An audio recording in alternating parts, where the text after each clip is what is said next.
Hello everyone. Last lecture में हम लोगों ने डायोड के बारे में पढ़ा था, पीएन जंक्शन से डायोड। हम लोगों ने देखा था कि एक सेमीकंडक्टर डायोड में एक पीएन जंक्शन होता है। ठीक है, अभी इस लेक्चर में हम लोग ट्रांजिस्टर के बारे में पढ़ेंगे। ट्रांजिस्टर में क्या होता है, दो पीएन जंक्शन होता है। ठीक है, तो ट्रांजिस्टर कैसे बनता है? So uh transistor consist of two PN junctions formed by sandwiching either p-type or n-type semiconductor in between a pair of opposite type। अब सबसे पहले बात आता है सैंडविचिंग मीन्स। हम लोग टर्म सैंडविच यूज किए। सैंडविचिंग मीन्स क्या होता है, किसी भी चीज को कोई भी दो चीज के बीच में प्लेस करना या इंसर्ट करना। हम लोग जो नॉर्मली सैंडविचेस घर में खाते हैं उसका भी नाम सैंडविच हुआ, क्योंकि दो ब्रेड के बीच में हम लोग पेटी डालते हैं उसमें। ठीक है, तो उसी तरीके से यहाँ पे क्या होता है, ट्रांजिस्टर में हम लोग कोई भी एक टाइप के सेमीकंडक्टर को, या तो पी टाइप होगा या एन टाइप होगा, उसको सैंडविच करते हैं ऑपोजिट पेयर ऑफ सेमीकंडक्टर। मतलब अगर पी टाइप को हम बीच में डाल रहे हैं तो दोनों साइड में कौन सा रहेगा, एन टाइप रहेगा। ठीक है, उसी तरह अगर हम एन को बीच में डाल रहे हैं, एन को सैंडविच कर रहे हैं, तो बाकी दोनों साइड में पी टाइप सेमीकंडक्टर रहेगा। ठीक है, तो सैंडविच करने से, कोई भी एक पर्टिकुलर सेमीकंडक्टर को सैंडविच करने से हम लोगों को क्या मिला, एनपीएन ट्रांजिस्टर या फिर पीएनपी ट्रांजिस्टर। ठीक है, अगर पी टाइप को बीच में रखेंगे तो हमको मिलेगा एनपीएन ट्रांजिस्टर, अगर एन टाइप को बीच में रखेंगे तो पीएनपी ट्रांजिस्टर। ठीक है, तो इसमें हम लोगों ने अब जो मेन चीज है देखने का वो क्या है, पहला पॉइंट क्या है कि हमारे ट्रांजिस्टर में कोई भी या तो एनपीएन हो, या तो एनपीएन ट्रांजिस्टर हो या फिर पीएनपी ट्रांजिस्टर हो, हमारे पास दो पीएन जंक्शन होता है। पीएन जंक्शन मतलब एक तो जंक्शन ये हो गया, दूसरा जंक्शन ये हो गया। ठीक है, सिमिलर वे में पीएनपी में भी एक जंक्शन ये होगा, दूसरा जंक्शन ये होगा। ठीक है, तो there are two PN junctions which are connected back to back. तो एक पीएन जंक्शन को हम लोग डायोड कह सकते हैं। ठीक है, तो ऐसा लगेगा ना कि दो डायोड से बना है। ठीक है, तो डायोड का क्या होता है सिंबल, हम लोग लास्ट क्लास में पढ़े हैं, ऐसे बनाते हैं डायोड को जिसमें कि ये P शो करता है, ये N शो करता है। तो अगर NPN है, ठीक है, तो हम लोग एक डायोड ऐसे रख सकते हैं इस जंक्शन के लिए, ये वाले जंक्शन के लिए NP, और ये वाले जंक्शन के लिए PN। सॉरी, PN मतलब P और N, ये हो गया P, ये हो गया N। तो हो गया ना NP, मतलब ये वाला जंक्शन जो है वो किसके बीच में है, N और P के बीच में, इसलिए ये N ये P। फिर ये जो जंक्शन है वो किसके बीच में है, PN के बीच में, दैट मीन्स P और N। तो ऐसा लग रहा है ना बैक टू बैक दो डायोड कनेक्टेड है। ठीक है, तो फर्स्ट पॉइंट जो है ट्रांजिस्टर में वो है कि consist of two PN junction. ठीक है, सेकेंड पॉइंट हम लोग क्या करेंगे कि इसमें ये किस तरह से है कि टू डायोड्स है। ठीक है, it is a combination of two diodes which are connected back to back। Back to back मतलब पॉजिटिव पॉजिटिव से कनेक्टेड है। ठीक है, ऐसे डायोड कनेक्टेड है, ये नहीं कि कॉम्बिनेशन ऑफ टू डायोड है तो ये इस तरह से कनेक्टेड है। ठीक है, ये बैक टू बैक नहीं हुआ। बैक टू बैक मतलब P P से कनेक्टेड हो या N N से कनेक्टेड हो, वो बैक टू बैक होगा। ठीक है, और जो तीसरा पॉइंट हम लोग यहाँ पे देख सकते हैं वो ये कि ये जिस चीज को हम लोग सैंडविच कर रहे हैं उसका विड्थ बहुत कम है। ठीक है, तो थर्ड पॉइंट क्या हो जाएगा कि width of this material is very less. ये क्यों है ऐसा, ये हम लोग देखेंगे, लेकिन इसका विड्थ बहुत कम होना बहुत जरूरी होता है। ठीक है, तो अब हम लोग आते हैं इसके नेमिंग। तो नेमिंग क्या करते हैं कि हमारा जैसे ये तीन सेमीकंडक्टर अभी हमारे पास है, तो तीन टर्मिनल होगा, ये टर्मिनल डिनोट कर रहा है। एक टर्मिनल हम लोग इससे निकालेंगे, एक टर्मिनल इससे निकालेंगे, एक इससे निकालेंगे। ठीक है, इसको कहते हैं एमीटर। एमीटर यहाँ लिखा है एमीटर। बीच वाला जो रहता है उसको कहते हैं बेस, बेस। और जो सबसे इधर राइट साइड वाला रहता है उसको कहते हैं कलेक्टर। ये कलेक्टर हो गया। ठीक है, उसी तरीके से ये भी पीएनपी होने से भी कोई फर्क नहीं पड़ता है, पहले आएगा एमीटर, फिर बेस, फिर कलेक्टर। ठीक है, अब इसको अगर हम लोग लैब में देखते हैं तो ट्रांजिस्टर कुछ ऐसा दिखता है इसके तरह। इसका तीन लेग होगा क्योंकि तीन टर्मिनल है, हम लोग अभी बोले तीन टर्मिनल, तो कोई भी कनेक्शन के लिए हम लोग को टर्मिनल निकालना पड़ेगा। तो तीन टर्मिनल है तो ये 1 2 3 3 टर्मिनल है। ठीक है। तो जो पहला वाला होगा वो एमिटर हो जाएगा, दूसरा वाला जो होगा वो बेस होगा, तीसरा कलेक्टर होगा। ठीक है, इतना यहाँ तक कोई दिक्कत नहीं है। अब हम लोग को सिंबल क्या याद रखना है इसमें कि जब NPN ट्रांजिस्टर होता है, मतलब एमिटर जो है वो N है, तो सिंबल ऐसे बनाएंगे, ये जो एरो है ये ऐसे बाहर की तरफ जाएगा। ठीक है, और जब PNP रहेगा, मतलब जब एमिटर P है, तो एरो अंदर की तरफ रहेगा। ये देख सकते हैं, ये एरो में यहाँ एरो आउटवर्ड्स है, यहाँ एरो इनवर्ड्स है, और एरो हमेशा सिर्फ एमिटर पे रहेगा, ऐसा नहीं है कि कलेक्टर पे रहेगा या बेस पे रहेगा। ठीक है, क्योंकि बेस यहाँ पे दोनों के बीच में था, यहाँ पे भी ये एमिटर है, ये कलेक्टर है, ये बीच में बेस हो गया। हम लोग कैसे समझते हैं कि NPN है या PNP है? इसी एरो की मदद से। अगर ये एरो आउटवर्ड्स है तो हम लोग समझेंगे कि अच्छा ये एरो आउटवर्ड है, मतलब ये जो टर्मिनल है वो एमिटर का है और ट्रांजिस्टर कैसा है? NPN है। अगर ये एरो अंदर की तरफ होगा that means transistor is PNP। ठीक है, यहाँ तक कोई प्रॉब्लम नहीं है। वही चीज यहाँ पे भी है, यहाँ ऐसे करके बनाया है, ये एरो आउटवर्ड है, इसका मतलब ये सिंबल किसका है? NPN का है। या अगर कभी हमारे पास कोई भी एमिटर है या कलेक्टर है, ऐसा कुछ नहीं लिखा हुआ है, सिर्फ ऐसे करके दिया रहेगा और एरो ये रहेगा, बोलेगा कलेक्टर, बेस और एमिटर कौन सा है? तो जिस भी टर्मिनल पे एरो रहेगा वो चीज रहेगा एमिटर। ठीक है, बीच वाला बेस रहता है और इधर वाला कलेक्टर। अब एमिटर क्या है? आउटवर्ड है, दैट मीन्स एमिटर N है। तो एमिटर N है, इसलिए जो बेस वाला रीजन है वो P होगा और ये N होगा, क्योंकि ट्रांजिस्टर का नियम है जब भी हम लोग कोई भी चीज को सैंडविच करते हैं बीच में तो उसके ऑपोजिट वाले चीज से करते हैं। तो अगर हम P को सैंडविच कर रहे हैं तो दोनों साइड में हम लोग N रखेंगे। ठीक है, ये था हमारा एकदम बेसिक जो ट्रांजिस्टर को कैसे शो करते हैं और ट्रांजिस्टर का नेमिंग क्या होता है। ठीक है, तो अभी तक हम लोग जाने कि नेमिंग कैसे होता है। अब ट्रांजिस्टर को अगर काम कराना है हम लोगों को, हम लोग चाहते हैं कि ट्रांजिस्टर फंक्शनिंग करे, तो उसके लिए हम लोगों को कुछ वोल्टेज देना होगा। ठीक है, जैसे हम लोग डायोड को फॉरवर्ड बायस या रिवर्स बायस करते थे वैसे ही ट्रांजिस्टर को भी करना होगा। तो अभी हमारे पास क्या है? Emitter, base, collector. तो ट्रांजिस्टर को अगर हम लोग चाहते हैं कि वो प्रॉपर फंक्शनिंग करे तो हम लोग को सबसे पहला चीज क्या है कि एमिटर बेस जंक्शन जो है, ये वाला जंक्शन, ये जो जंक्शन है पहला जंक्शन, उसको हमेशा फॉरवर्ड बायस करना है।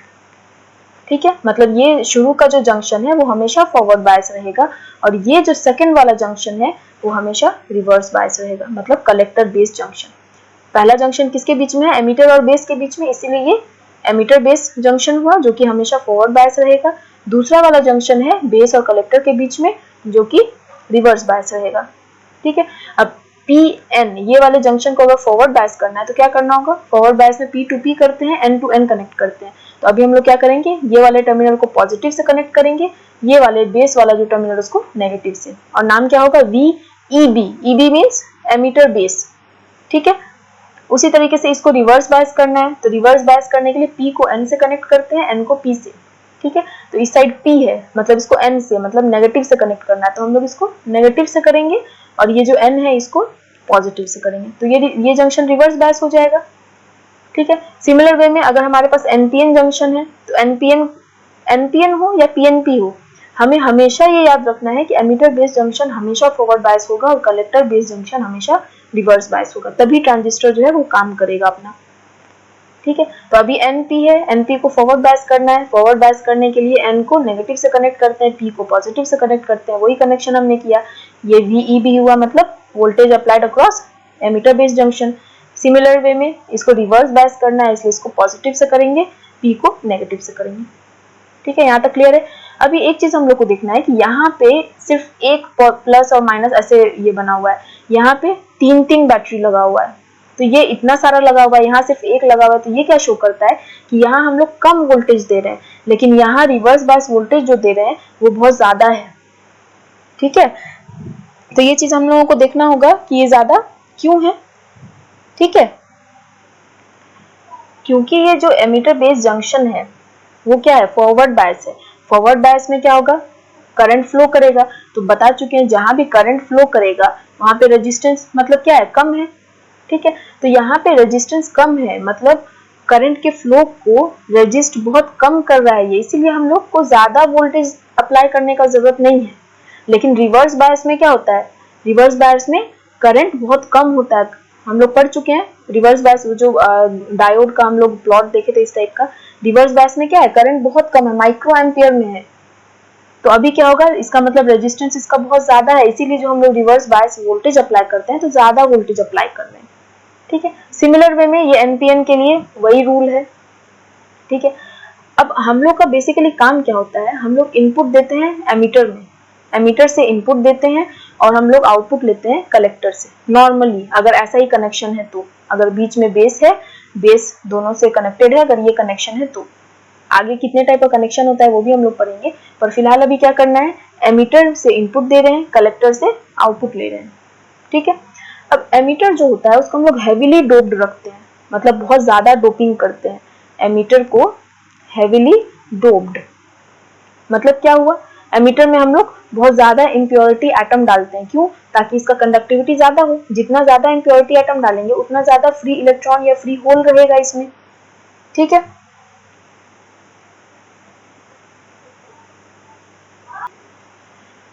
तो एमीटर हेवीली डोप्ड हो गया, मतलब हम लोग बहुत सारा इम्प्योरिटी एटम डाल रहे हैं, तो यहाँ बहुत सारा चार्ज कैरियर हुआ, और चार्ज कैरियर इलेक्ट्रॉन भी हो सकता है, होल भी हो सकता है। यहाँ पे ये पी टाइप है इसलिए यहाँ पे होल्स है, यहाँ पे एन टाइप है इसलिए यहाँ पे क्या होगा, मेजॉरिटी कैरियर इलेक्ट्रॉन्स होगा। तो अभी क्या होगा, एमीटर से सारा चार्ज कैरियर बेस के तरफ जाएगा, क्योंकि यहाँ पे तो होल्स है, मेजॉरिटी कैरियर होल्स क्या होगा, अट्रैक्ट होगा एन की तरफ। बेस को हम लोग बहुत थिन रखते हैं, ठीक है, और लाइटली डोप्ड रखते हैं, लाइटली डोप्ड मतलब ये बहुत ही कम इसमें इम्प्योरिटी एटम है। ठीक है, तो ये ऑलमोस्ट इंट्रिंसिक है, मतलब प्योर है, ये ज्यादा कंडक्ट नहीं करेगा, जानबूझ करके हम लोग इसको लाइटली डोप्ड रखते हैं ताकि ये ज्यादा रिकॉम्बिनेशन नहीं करे, नहीं तो क्या होगा, इसका इलेक्ट्रॉन है मेजॉरिटी कैरियर, अगर ज्यादा हेवीली डोप्ड इसको रखेंगे तो क्या होगा, इधर से जो भी चार्ज कैरियर आ रहा है सब तो रिकम्बाइन कर जाएगा इलेक्ट्रॉन से, तो आगे क्या जाएगा, बहुत कम जाएगा। ठीक है, अगर इसको भी ज्यादा डोप्ड हम लोग रखेंगे, बहुत ज्यादा इसमें फ्री कैरियर रहेगा, इलेक्ट्रॉन जो कि होगा क्योंकि एन टाइप है, तो क्या होगा, इधर से हम लोग बहुत सारा होल्स भेज रहे हैं। ठीक है, वो होल्स क्या करेगा, इस रीजन में आकर के इसके पास बहुत सारा फ्री इलेक्ट्रॉन रहेगा, रिकम्बाइन कर लेगा, तो अगर यहाँ पे हमारे पास 20 होल था तो इस साइड आते आते मात्र 5 होल बचेगा, अगर हम इसको भी बहुत ज्यादा हेवीली डोप्ड रखते हैं तो।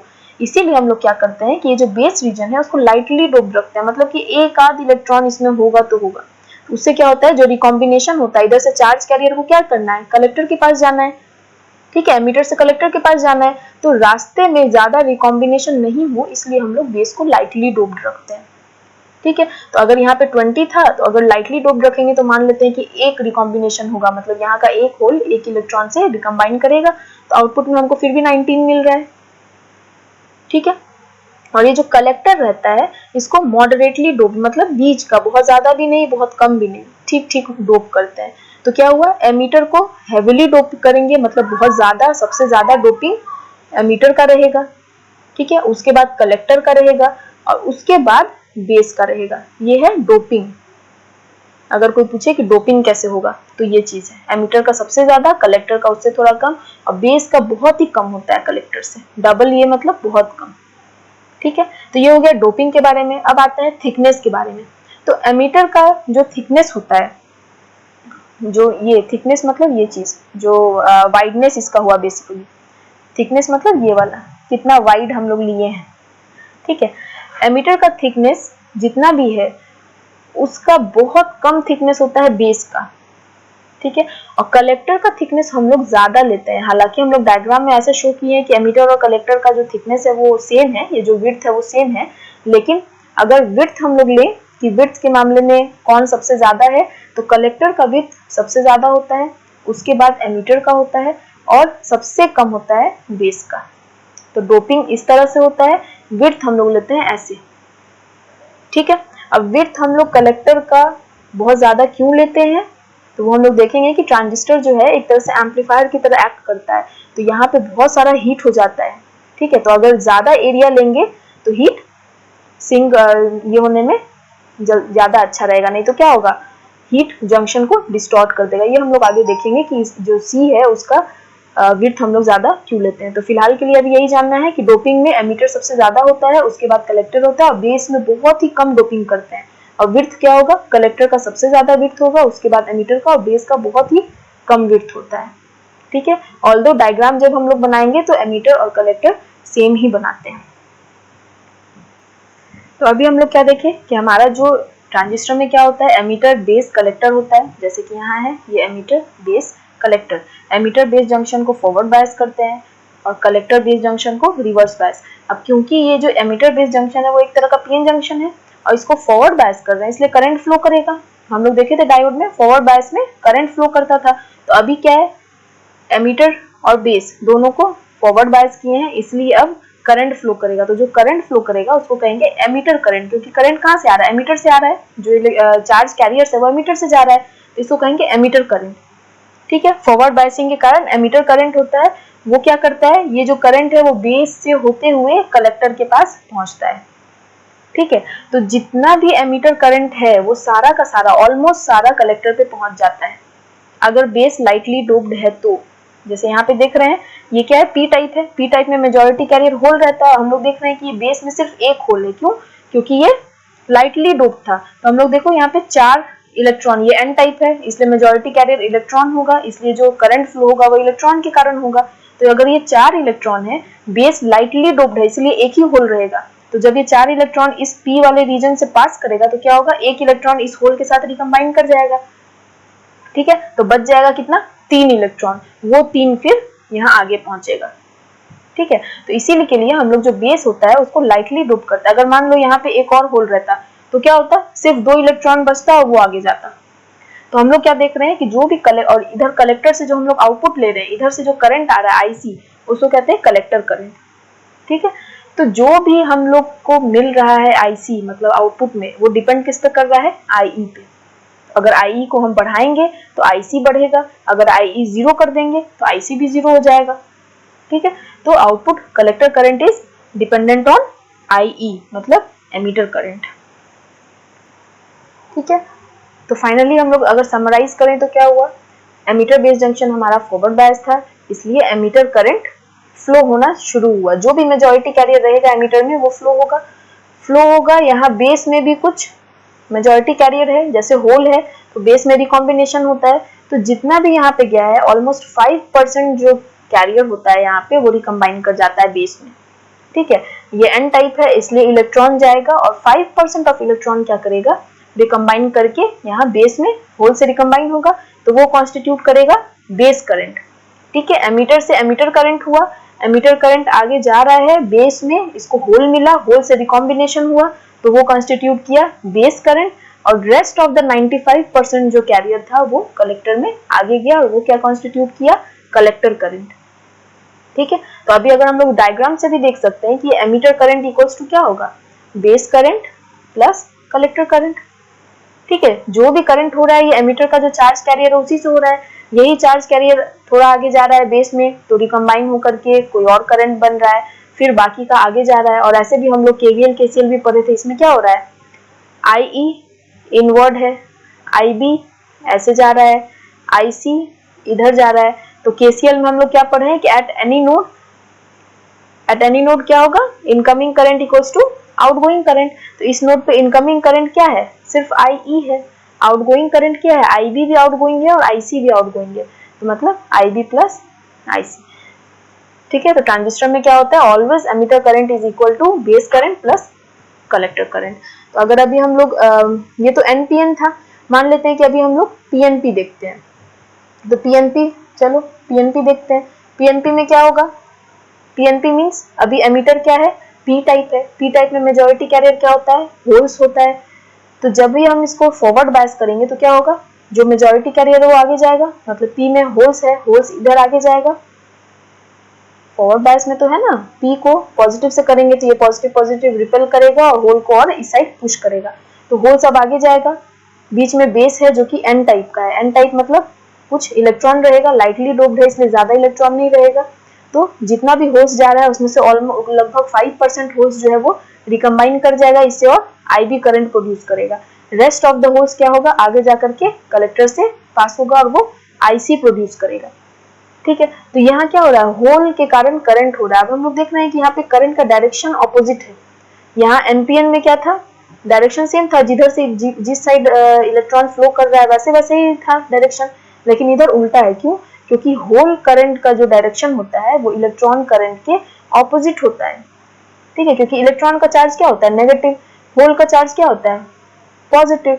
तो अगर होल इधर बह रहा है लेकिन करंट तो हम लोग इलेक्ट्रॉन के ही इसमें देखते हैं ना, रेफरेंस में, तो अगर होल इधर आ रहा है इसका मतलब उसका ऑपोजिट क्या होगा, इधर जाएगा। तो इसीलिए होल करंट इधर है, दैट मीन्स जो हमारा करंट है IE है वो इस साइड है। ठीक है, यहाँ पे भी अगर हम लोग देखेंगे तो यही आएगा कि emitter current equals to IB plus IC। मान लेते हैं ये एक नोड है, ये इतना जो ये बॉक्स जैसा है, IE क्या हो रहा है, बाहर निकल रहा है, IB क्या हो रहा है, अंदर आ रहा है, IC क्या हो रहा है, अंदर आ रहा है। तो आउटगोइंग इक्वल्स टू इनकमिंग, तो आउटगोइंग क्या है, सिर्फ IE, इनकमिंग क्या है, IB प्लस IC। तो ये वाला जो रूल है वो हमेशा फॉलो होगा, चाहे वो NPN हो या PNP हो। हमारे सब्जेक्ट के लिए हम लोग को बेसिक नॉलेज चाहिए ट्रांजिस्टर का, तो हम लोग बार बार हर चीज NPN और PNP दोनों में देखेंगे तो कंफ्यूजन होगा। तो हम लोग अब से सिर्फ NPN के बारे में पढ़ेंगे, ठीक है, क्योंकि NPN का जो भी चीज है वो जस्ट ऑपोजिट है PNP में। ठीक है, अगर इसमें एमिटर करंट इनवर्ट जा रहा है टर्मिनल के, तो PNP में क्या होगा, एमिटर करंट आउटवर्ड्स आ रहा है। इसलिए हमेशा हम लोगों को दोनों को पढ़ने का जरूरत नहीं है, हम लोग अब से सिर्फ NPN ही कंसिडर करेंगे। अभी ट्रांजिस्टर का जो सबसे ज़्यादा एप्लीकेशन जो है वो है एम्पलीफायर की तरह।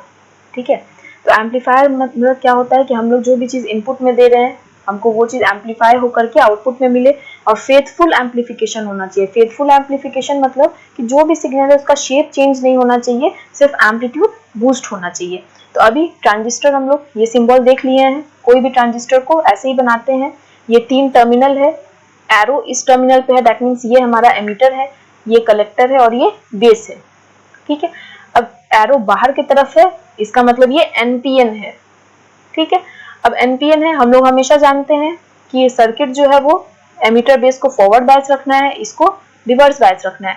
तो अभी फॉरवर्ड बायस रखने के लिए हम लोग को क्या करना पड़ेगा, ये N है, दैट मीन्स इसको नेगेटिव से कनेक्ट करना पड़ेगा, बेस पॉजिटिव है इसलिए इसको पॉजिटिव से किए। ठीक है, उसी तरीके से CB भी किए। अब एम्पलीफायर की तरह एक्ट करेगा तो हमको आउटपुट लेना होगा, तो एक हम लोड रजिस्टर मान लो RC, जिसको कि कलेक्टर रेजिस्टेंस कहते हैं, वो लगाए और इस रजिस्टर के अक्रॉस हम आउटपुट लेंगे। ठीक है, तो हम लोग क्या कह रहे हैं कि ट्रांजिस्टर एम्पलीफायर की तरह अगर एक्ट करेगा तो हमको क्या करना होगा, जो हमारा इनपुट है, मतलब जहाँ एमीटर से ही शुरू होता था ये चीज, एमीटर बेस कलेक्टर, तो एम्पलीफायर में क्या होगा कि अगर हम ये 2 जंक्शन मेरे पास हुआ, एक ये वाला और एक ये वाला, तो अगर EB जंक्शन पे सिग्नल दें हम लोग, तो ये जो CB जंक्शन है उस पे एम्पलीफाइड वर्जन हम लोग को मिलना चाहिए सिग्नल का। तो इसीलिए हम लोग क्या कर रहे हैं, यहाँ पे VEE, मतलब ये जो वोल्टेज है ये DC वोल्टेज है, देखो EE मतलब एमीटर वोल्टेज है, ये इस तरह का है। सिग्नल जो हम अप्लाई करेंगे वो तो AC सिग्नल होगा। ठीक है, कभी ये सिग्नल पॉजिटिव में होगा, कभी नेगेटिव में होगा, मतलब कभी +5 होगा, कभी -5 होगा। हम लोग को VEE का वैल्यू ऐसा लेना है कि ये जो जंक्शन है ये हमेशा ही फॉरवर्ड बायस रहे। ठीक है, रिवर्स बायस नहीं हो, चाहे सिग्नल का पोलैरिटी पॉजिटिव हो या नेगेटिव हो, ये वाला जंक्शन हमेशा फॉरवर्ड बायस रहेगा। तो अभी क्या हुआ, ये जो सिग्नल हम अप्लाई कर रहे हैं ये एमीटर पे, वो सिग्नल हम लोगों को RC के अक्रॉस लेना है और पता क्या करना है कि वो एम्पलीफाइड है या नहीं है। तो अभी क्योंकि हम लोग एमीटर बेस्ड जंक्शन को फॉरवर्ड बायस कर दिए हैं, तो इसका मतलब क्या हुआ, इसका रेजिस्टेंस बहुत कम हुआ। ठीक है, अब रेजिस्टेंस कम होने का मतलब क्या होता है, रेजिस्टेंस जब कम होगा दैट मीन्स कि अगर वोल्टेज जो चेंज करेंगे, जो सिग्नल वोल्टेज है इसमें एकदम थोड़ा सा भी चेंज होगा ना, मतलब बहुत स्मॉल वोल्टेज चेंज पे करंट चेंज हमको बहुत ज्यादा मिलेगा। ये PN जंक्शन का कैरेक्टरिस्टिक था, देखो इसमें कैरेक्टरिस्टिक में हम लोग देखे थे, PN जंक्शन में क्या होता था, वोल्टेज बढ़ाते जाते थे, तो जब तक कट ऑफ वोल्टेज नहीं आता था तब तक तो करंट नहीं इंक्रीज होता था, उसके बाद कट ऑफ के बाद करंट इंक्रीज होता था। कैसे, अभी देखो 0.8 वोल्ट से 0.9 वोल्ट कर रहे हैं, मतलब सिर्फ इतना सा वोल्टेज चेंज कर रहे हैं, पर उसके कॉरेस्पॉन्डिंग करंट में ज्यादा चेंज आया है। देखो वोल्टेज में सिर्फ इतना सा चेंज है लेकिन करंट में कितना लार्ज चेंज है, तो ये क्या हुआ, एम्पलीफिकेशन हुआ ना। तो क्या हुआ, सिग्नल में अगर हम सिर्फ 1 मिलीवोल्ट का भी चेंज करते हैं तो करंट में ज्यादा का चेंज हो सकता है 1 एम्पियर का चेंज हो जाए। अब एमीटर करंट अगर चेंज होगा तो कलेक्टर करंट भी चेंज होगा, क्योंकि कलेक्टर करंट डिपेंड करता है एमीटर करंट पे।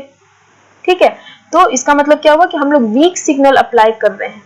ठीक है, वीक सिग्नल अप्लाई कर रहे हैं, लेकिन उससे क्या हो रहा है, वीक सिग्नल में जो चेंज हो रहा है उससे IE बढ़ रहा है, ज्यादा बढ़ रहा है। क्यों, क्योंकि ये फॉरवर्ड बायस्ड है ये जो जंक्शन है। ठीक है। तो इस फॉरवर्ड बायस जंक्शन में क्या होगा, रेजिस्टेंस बहुत कम होता है। क्योंकि इसका रेजिस्टेंस कम है तो तुम थोड़ा सा भी अगर सिग्नल में चेंज होता है, वोल्टेज में थोड़ा सा भी वोल्टेज बढ़ता है तो उसके कॉरस्पॉन्डिंग करंट ज्यादा बढ़ता है।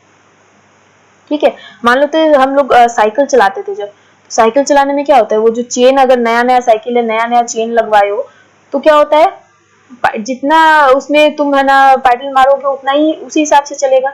लेकिन एक बार क्या होता है कि जब चेन फ्री हो जाता है, मतलब रेजिस्ट नहीं कर रहा है वो, ठीक है, उसका रेजिस्टेंस कम हो जाता है। जब चेन फ्री होता है तो क्या होता है, 2 बार पैडल मारते हो लेकिन साइकिल में जो स्पीड है वो और आगे तक जाता है, ज्यादा डिस्टेंस तक जाता है। तो उसका मतलब ये हुआ कि जब भी रेजिस्ट मतलब किसी चीज को रोकना, तो जब रेजिस्टेंस कम है मतलब वो रुकने वाला नहीं है, तो हम कम भी वोल्टेज चेंज करेंगे तो करंट चेंज हमको ज्यादा मिलेगा। तो यहीं से एम्पलीफिकेशन वाला जो उसका बिहेवियर आता है ट्रांजिस्टर का, वो आता है। ठीक है। तो स्मॉल वीक सिग्नल को ये क्या कर रहा है, एम्पलीफाई करके दे रहा है। तो जब आईसी ज्यादा हो जाएगा, यहाँ पे हम लोग वोल्टेज डाले हैं ना, तो आउटपुट में भी वोल्टेज चाहिए हम लोगों को। तो वोल्टेज, कम वोल्टेज था, कम वोल्टेज के कॉरेस्पॉन्डिंग आई मेरा बढ़ा, क्योंकि रेजिस्टेंस कम है, आई बढ़ा तो उसके कॉरेस्पॉन्डिंग आईसी बढ़ा। ये हम लोग पहले देख चुके हैं कि डिपेंडेंट होता है आई के। आईसी बढ़ेगा मतलब करंट बढ़ेगा, तो ओम्स लॉ के हिसाब से क्या होगा, वोल्टेज ड्रॉप अक्रॉस आरसी भी बढ़ेगा। तो इसीलिए जो वोल्टेज हम लोग को आउटपुट में मिलेगा वो बड़ा होगा इनपुट वोल्टेज के। तो ये था ट्रांजिस्टर का एक्शन एम्पलीफायर की तरह। ठीक है। इसमें क्या किया हम लोग, हमारा जो ये फॉरवर्ड बायस ये था, सिर्फ ये इसी चीज का काम है कि जो फॉरवर्ड बायस जंक्शन है उसका रेजिस्टेंस कम है, रेजिस्टेंस कम हो जाता है, इसीलिए वीक सिग्नल जो हम लोग प्रोवाइड कर रहे हैं, मतलब स्मॉल सिग्नल, वीक सिग्नल, उसमें क्या होता है, for small change in weak signal we get large change in I. ठीक है, जो कि हम लोग इससे देख सकते हैं। तो जब आई ज्यादा बढ़ेगा उसके कॉरेस्पॉन्डिंग आईसी ज्यादा होगा, आईसी ज्यादा होगा तो क्या होगा, वोल्टेज ड्रॉप अक्रॉस आरसी ज्यादा होगा, क्योंकि V इक्वल्स टू क्या होगा, आई आर। अब आई अगर बढ़ रहा है तो ऑटोमेटिकली है कि V बढ़ेगा ही। तो इस तरीके से हमको एम्पलीफिकेशन मिलता है, मतलब यहाँ जो हम इनपुट दे रहे थे उससे ज्यादा हमको आउटपुट मिला। तो ये है ट्रांजिस्टर का एम्पलीफायर की तरह यूज। तो इस आज के इस वीडियो में हम लोगों ने क्या देखा, ट्रांजिस्टर के बारे में देखा, एमीटर, बेस, कलेक्टर क्या होता है वो सब देखा। ठीक है। तो अभी आज हम लोग इतना ही करेंगे। नेक्स्ट लेक्चर में हम लोग देखेंगे कि ट्रांजिस्टर का कितना कॉन्फ़िगरेशन पॉसिबल है। ये जो कॉन्फ़िगरेशन आज हम लोग डिस्कस किया है वो है कॉमन बेस। कॉमन बेस मतलब बेस कॉमन है दोनों में, एमीटर और कलेक्टर में। ठीक है, क्योंकि जो जंक्शन बन रहा है वो किसके बीच में बन रहा है, एमीटर बेस और कलेक्टर बेस के बीच में। That means base is common. तो इसी तरीके से हमारे पास 3 कॉन्फ़िगरेशन होता है, कॉमन बेस, कॉमन एमीटर और कॉमन कलेक्टर। उसमें जो हमारा एम्पलीफिकेशन, जो हमारा ये मॉड्यूल है ट्रांजिस्टर एम्पलीफायर, उसमें सबसे ज्यादा जो यूज होता है वो होता है कॉमन एमीटर एम्पलीफायर। ठीक है। तो क्योंकि ये वाला चीज जो है कॉमन बेस, वो ट्रांजिस्टर का बेसिक सीखने के लिए ज्यादा अच्छा रहता है, तो हम एग्जांपल पहले उसी का लिए हैं। लेकिन नेक्स्ट क्लास में हम लोग तीनों कॉन्फ़िगरेशन को बहुत ही जल्दी से देख लेंगे ताकि एक बेसिक आइडिया हो जाए, क्योंकि जब ट्रांजिस्टर पढ़ रहे हैं तो थोड़ा अच्छे से पढ़ें ताकि आगे के लिए भी थोड़ा नॉलेज हो जाए। तो आज के वीडियो को यहीं स्टॉप करते हैं। नेक्स्ट वीडियो में हम लोग ट्रांजिस्टर कनेक्शन पढ़ेंगे। Thank you.